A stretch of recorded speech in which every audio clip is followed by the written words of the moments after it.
Sono Nicola Romanato, RSU di Wind 3 e anche funzionario dell'SLC CGIL Veneto.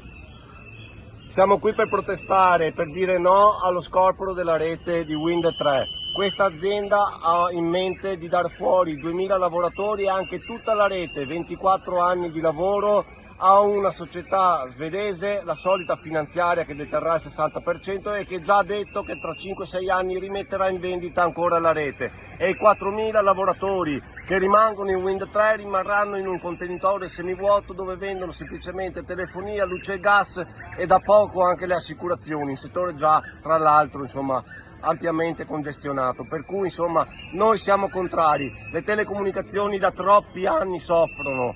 A destra abbiamo il palazzo di TIM, dove uno dei grandi problemi è il possibile scorporo della rete, a sinistra abbiamo la sede di Wind 3 con lo scorporo della rete. Insomma, nelle telecomunicazioni ormai è una questione che si ripete ciclicamente e siamo stufi che in questo settore si brucino migliaia di posti di lavoro, perché esternalizzare, dividere significa mettere a repentaglio migliaia di posti di lavoro.